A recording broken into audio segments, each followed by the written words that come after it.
وطبيبنا وطبيب قلوبنا ومأواهم الجنة محمدا عبده ورسوله.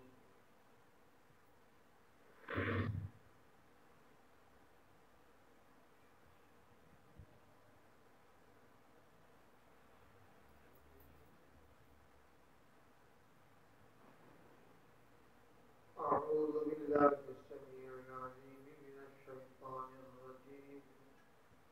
بسم الله الرحمن الرحيم.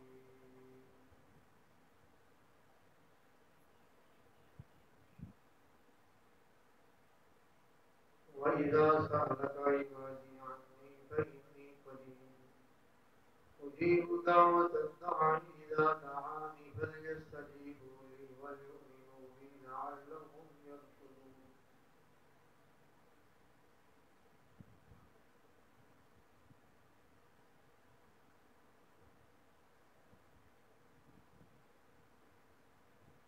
صدق الله العظيم.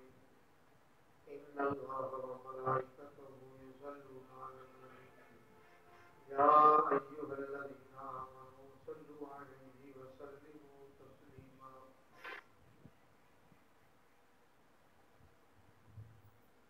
اللهم صل على سيدنا ومولانا محمد وعلى آل سيدنا ومولانا محمد وبارك وسلم عدد ما خلق من شيء. جزا الله عنا سيدنا محمد صلى الله عليه وآله وسلم ما هو أهله.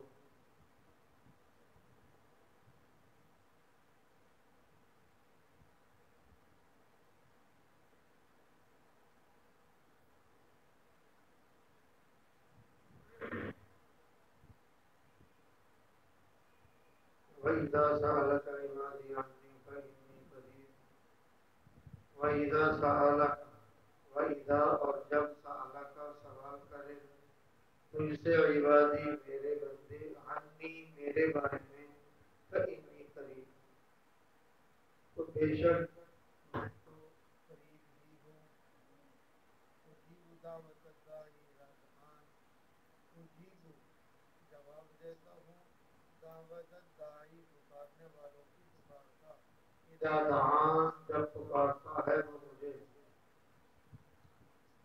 فَلْيَسْتَجِيبُوا لِي وَلْيُؤْمِنُوا بِي فَلْيَسْتَجِيبُوا تو چاہیے کہ وہ حکم مانیں لی میرا وَلْيُؤْمِنُوا اور یقین رکھیں بھی مجھ پر لَعَلَّهُمْ يَرْشُدُونَ لَعَلَّهُمْ تاکہ وہ يَرْشُدُونَ راہ راست پا لیں.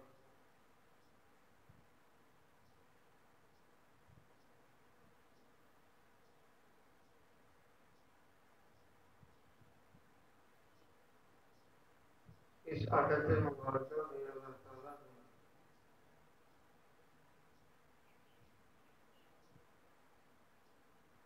انسان کے رمضان المبارک میں محنت مجاہدہ کے نتیجے میں اٹھنے والے جذبات پیدا ہونے والی کیفیات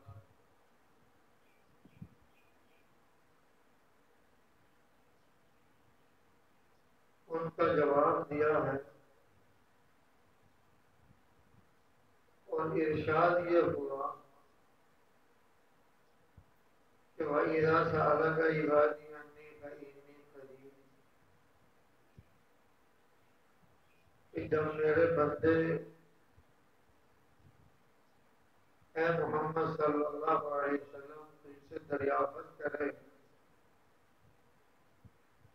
کہ اللہ کہاں ہے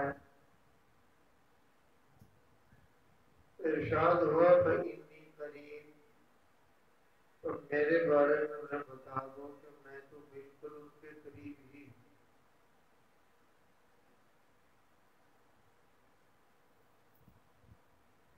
اگر انسان رمضان مبارک کی برکتوں سے ملوا کے ایسا منور ہوا اور اس کی روح جوان ہو گئی، اللہ کے قرب کی متلاشی ہوئی، اللہ کو دیکھنے کی طالب ہوئی،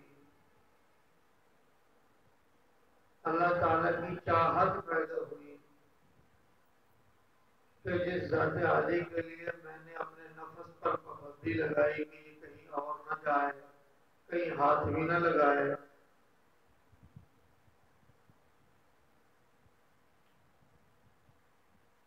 اور اپنے آپ پر کھانے پینے کی ایسی پابندی لگائی کہ کھانے کی نوبت ہی نہ آئے، اور یہاں تک کہ کسی بھی اعلیٰ سے اعلیٰ نعمت پر جی للچانے کی نوبت ہی نہ آئے، تو جس ذات عالی کے لیے اتنا مجاہدہ کیا ہے، اتنی محنت کی ہے، وہ ہے کہاں؟ وہ کیسا ہے جس کے لیے میں کر رہا ہوں؟ اگر اس تصور میں کچھ پیچھے ڈوب کر دیکھا جائے تو امام الانبیاء سرور کون و مقام سید العالم سیدنا و مولانا محمد الرسول اللہ صلی اللہ علیہ وسلم اللہ کے محبوب ہیں، اور ان کے حضرات اصحابہ رضوان اللہ تعالی علیہم اجمعین اللہ کی طرف سے منتخب کر کے اپنے محبوب کو دیے گئے ہیں، وہ بھی دن بھر روزہ رکھے ہوئے ہیں اور راتوں کو مجاہدات میں مصروف ہیں، ساری رات عبادات میں گزر جاتی ہے، اور امام الانبیاء صلی اللہ علیہ وسلم تو اللہ تعالیٰ کے محبوب ہونے کے ناطے بے شمار کمالات رکھتے ہیں، اور اس زمین و آسمان کے بنائے جانے کی وجہ بھی وہی ہے، تخلیق کا سبب بھی امام الانبیاء صلی اللہ علیہ وسلم کی ذات گرامی ہے۔ یہ سارا کچھ ہونے کے باوجود سارا دن روزہ رکھے ہوئے ہیں، سجدات عبادت کر رہے ہیں۔ ام المؤمنین سیدہ حضرت عائشہ صدیقہ سلام اللہ تعالی عنہا ارشاد فرماتی ہیں، رمضان المبارک کا چاند نظر آتا تو امام الانبیاء سید العالم صلی اللہ علیہ وسلم اپنے تہمت مبارک کے دونوں پلے پیچھے لے جا کر ان میں گرہ لگا دیتے تھے تاکہ اب کھلنے یا ڈھیلا ہونے کی نوبت نہ ہو۔ پھر دن تھا تو بھی آپ عبادت میں مصروف تھے، رات تھی تو بھی آپ ساری رات رمضان المبارک میں آپ عبادت فرماتے تھے، صرف دوپہر کے وقت تھوڑی دیر قیلولہ فرماتے تھے، نہ دن میں سوتے تھے نہ رات میں سوتے تھے۔ اور یاد رکھو، انسان کو زیادہ کھانا سلاتا ہے، جب زیادہ کھا لیتا ہے تو صبح میں بھی سوتا ہے، دوپہر کو بھی سوتا ہے، شام کو بھی سوتا ہے، یا پھر خانقاہ میں ہمیں ہی آ کر دیکھ لیں کہ یہ نیند سے کیسے نہال ہے، جب کوئی آئے گا انشاءاللہ نیند سے ملاقات ہوگی، ہم تو کبھی ملتے ہیں، کیوں؟ کھایا اتنا ہے کہ اس کا خمار ہی دماغ کو چڑھا ہے اور سارے دن سوئے، اور لوگوں کو کیا کریں؟ جی ہم عبادت کی وجہ سے مرجھائے ہوئے ہیں، ہماری حالت ایسی پسماندہ ہو گئی ہے۔ حالانکہ ایسی کوئی بات نہیں، یہ زیادہ کھانے کا وبال ہے۔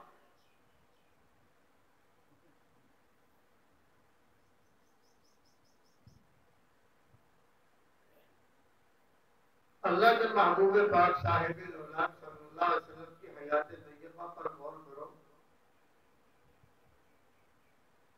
کہ آپ دن بھر بھی نہ سوئیں، ساری رات بھی نہ سوئیں، صرف دوپہر کا تھوڑا سا وقت آپ آرام فرمائیں، ساری رات عبادت میں گزرے، سارا دن عبادت میں گزرے۔ اللہ اکبر۔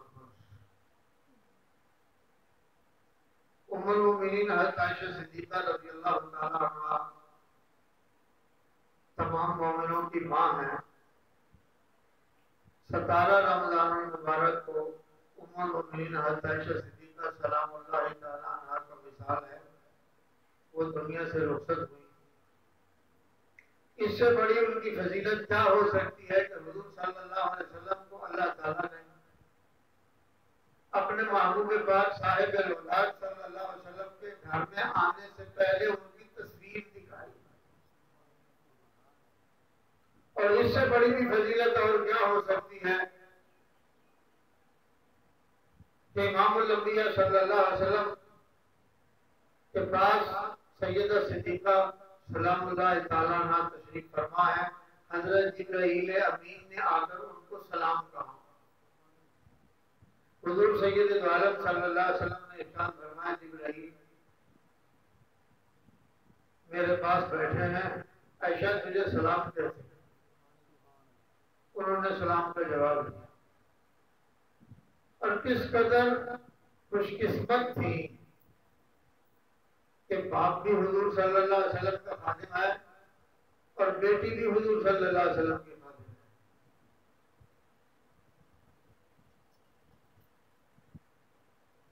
حضور سید عالم صلی اللہ علیہ وسلم جب آخری بیماری میں چارپائی پر دراز تھے، دنیا سے تشریف لے جانے کی گھڑیاں قریب تھی، تو ام المؤمنین حضرت عائشہ صدیقہ رضی اللہ تعالی عنہا نے مسواک کی، وہ اپنے منہ سے مسواک کو دبا رہی تھی، گویا کہ اس کو نرم کر رہی تھی۔ امام الانبیاء صلی اللہ علیہ وسلم نے ارشاد فرمایا کہ مسواک مجھے دے دو، ان کے ہاتھ سے لے کر اپنے منہ مبارک میں اسی طرح ڈال لی اور اپنے منہ مبارک میں مسواک کرنا شروع کیا۔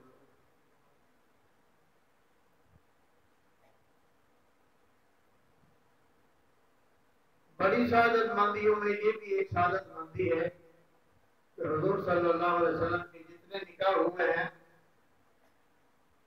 وہ ازواج مطہرات پہلے سے بیمہ ہیں، صرف ام المؤمنین حضرت عائشہ صدیقہ سلام اللہ تعالی عنہا ایسی ہیں جو قواری تھی اور حضور صلی اللہ علیہ وسلم نے ان کے ساتھ نکاح کیا۔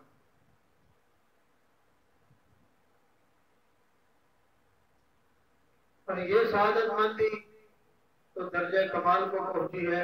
ام المؤمنین حضرت عائشہ صدیقہ سلام اللہ تعالیٰ عنہ فرماتی ہیں میں حضور صلی اللہ علیہ وسلم کے پاس چارپائی پر لیٹی ہوتی تھی تو اللہ کی طرف سے قرآن کا نزول ہوتا تھا، اور ازواج مطہرات کو یہ شرف حاصل نہیں کہ حضور صلی اللہ علیہ وسلم کی چارپائی پر بیٹھے ہوں اور وحی کا نزول ہوا۔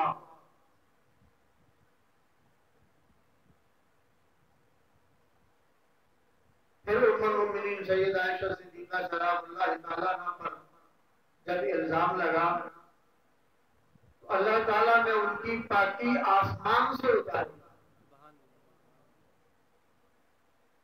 اور ارشاد یہ فرمایا الخبیثات للخبیثین والخبیثون للخبیثات والطیبات للطیبین والطیبون للطیبات اولئک مبرؤون مما یقولون لهم مغفرۃ ورزق کریم۔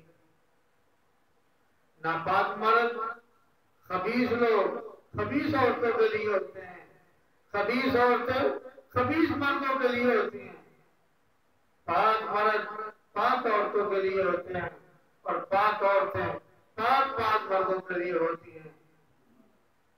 اللہم مغفرہ، ان کے لیے اللہ کی طرف سے مزدار خوشخبری ہے، ان کی بخشش کا اعلان کرتا ہے۔ لہم مغفرہ، ان کی ہم نے اس سے پہلے بخشش کر دی، ہم کو معاف کر دیا۔ ورزق کریم، اور اللہ کی طرف سے عزت والا رزق بھی ہم نے ان کے مقدر کیا۔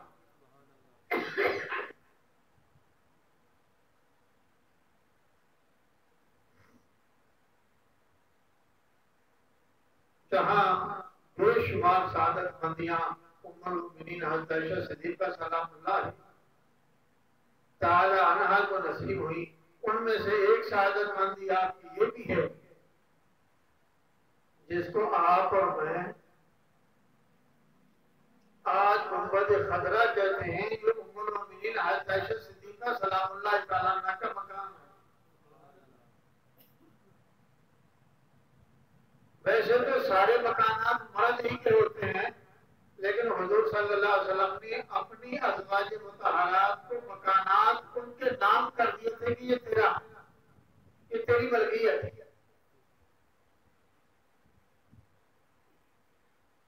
تو امام الانبیاء صلی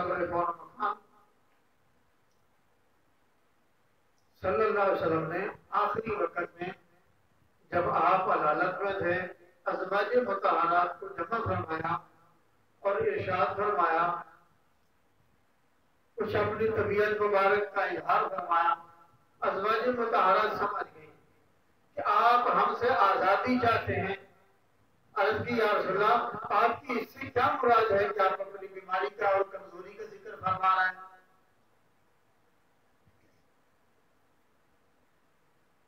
تو گویا کہ ازواج مطہرات رضوان اللہ تعالیٰ عنہا منشأ نبوت کو سمجھتی تھی، مزاج شناس نبوت تھی۔ تو عرض کی یا رسول اللہ، اگر آپ کی منشأ مبارک صرف یہی ہو کہ آپ عائشہ کے گھر رہنا چاہتے ہیں تو بڑی خوشی سے ہماری طرف سے آپ کو آزادی ہے۔ حضور سید عالم صلی اللہ علیہ وسلم کا انصاف اس درجہ غالب تھا، آپ نے باریاں باندھ رکھی تھی۔ ایک دن ایک زوجہ محترمہ کہاں رہتے تھے، دوسرے دن دوسری زوجہ محترمہ کہاں رہتے تھے، ایک دن ایک رات وہاں قیام ہوتا تھا، پھر دوسری زوجہ محترمہ کے یہاں تشریف لے جاتے تھے۔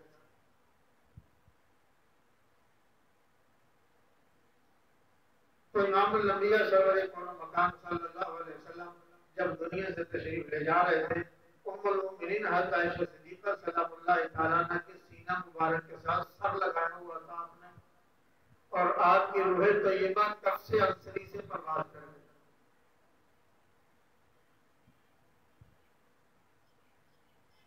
ام المؤمنین حضرت عائشہ صدیقہ رضی اللہ تعالیٰ عنہ کی عمر کے بارے میں اختلاف ہے، انہوں نے دنیا میں کتنی عمر گزاری ہے، بعض نے 63 لکھی ہے، بعضوں نے کچھ کم و بیش بھی لکھی ہے۔ بہرحال حضرت صحابہ سلام اللہ تعالیٰ عنہ کے لیے ام المؤمنین حضرت عائشہ صدیقہ رضی اللہ تعالیٰ عنہ کا دروازہ آپ کا آستانہ ایسا عزت والا تھا کہ جس مسئلے میں الجھ جاتے وہ مسئلہ سمجھ میں نہ آتا، ام المؤمنین حضرت عائشہ صدیقہ رضی اللہ تعالیٰ عنہ کے دروازے پر حاضر ہوتے، وہاں آ کر اپنا سوال عرض کرتے تو اس کا جواب شافی مل جاتا۔ بہت سے صحابہ آپ سے مسئلہ پوچھتے تھے، اور اس سے بڑی کیا سعادت مندی ہے کہ حضرت مسروق رضی اللہ تعالیٰ عنہ مشہور تابعی ہیں، اماں جی کے وصال کے بعد حد درجہ پریشان تھے۔ کیوں؟ ام المؤمنین حضرت عائشہ صدیقہ رضی اللہ تعالیٰ عنہ کے شاگرد تھے، اکثر مسئلے وہاں آ کر پوچھتے تھے، اکثر روایات وہاں سے نقل کرتے تھے۔ تو شاگرد اساتذہ کے جانے کے بعد جس طرح ان کا حال ہوتا ہے وہی کچھ ہوتا ہے۔ تو حضرت مسروق رضی اللہ تعالیٰ عنہ فرماتے ہیں، میرا جی چاہتا ہے کہ ایک مجلس برپا کروں جس میں ام المؤمنین حضرت عائشہ صدیقہ رضی اللہ تعالیٰ عنہ کے غم میں ماتم قائم کیا جائے، لیکن کیا کروں، شریعت نے ان چیزوں کو منع کیا ہے، مگر میرا دل چلا جا رہا، گویا کہ میرے غم کی حالت ایسی ہے، میں چاہتا ہوں کہ ماتم کیا جائے، لیکن اس لیے نہیں کرتا کہ شریعت اس بات کی اجازت نہیں۔ حضرت عبداللہ بن عمر رضی اللہ تعالیٰ عنہ سے کسی نے پوچھا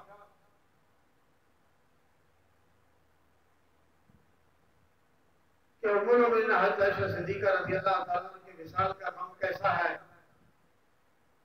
آپ کے وصال کا غم کتنا ہے؟ تو آپ نے فرمایا، جتنا کسی اولاد کو ماں کے جانے پر غم ہونا چاہیے، ہم اتنے غم میں مبتلا۔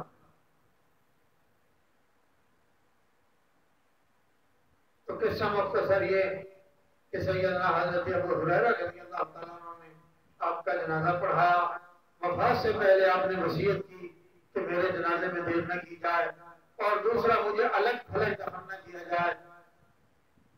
میں چاہتی ہوں ازواج مطہرات کی جہاں دوسرے مزارات ہیں وہاں مجھے بھی دفن کیا جائے.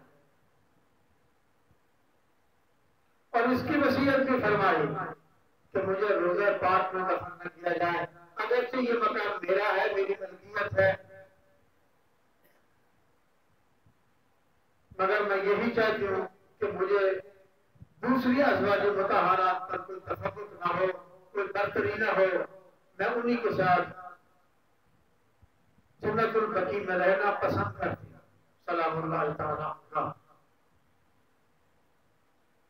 اور اس وصیت کا نتیجہ یہ ہوا کہ مجھے جلد دفن کیا جائے. جس دن آپ کا وصال ہوا اسی دن عشاء کے بعد آپ کا جنازہ ہو گیا. رش کا عالم یہ تھا کہ جنت البقیع میں پاؤں رکھنے کی جگہ نہ تھی. حضرات صحابہ اور تابعین کا اتنا رش تھا.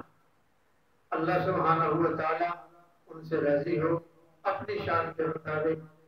اور اس سے بڑی سعادت مندی کیا ہو سکتی ہے کہ قرآن نے ارشاد فرمایا النبی اولیٰ بالمؤمنین من انفسہم وازواجہ امہاتہم. النبی اولیٰ بالمؤمنین من انفسہم. نبی تمہارے اتنا قریب ہے اور اتنا اختیار رکھتا ہے جتنا مومنوں تم اپنی جان کا بھی اختیار نہیں رکھتے. علامہ جلال الدین سیوطی رحمہ اللہ نے اس آیت کے تحت یہ روایت نقل کی ہے کہ النبی اولیٰ بالمؤمنین میں یہ بات چھپی ہوئی ہے کہ النبی اولیٰ بالمؤمنین اب لہم، کہ نبی تمہارے اتنا قریب ہے وہ مومنوں کا باپ بھی ہے. اور اسی وجہ سے آپ کی ازواج مطہرات مومنوں کی ماں قرار دی گئی. اگر نبی باپ ہوگا تو اس کی ازواج مائیں ہوں گی، اگر نبی باپ نہیں ہوگا تو اس کی ازواج مائیں کیسے بن سکتی؟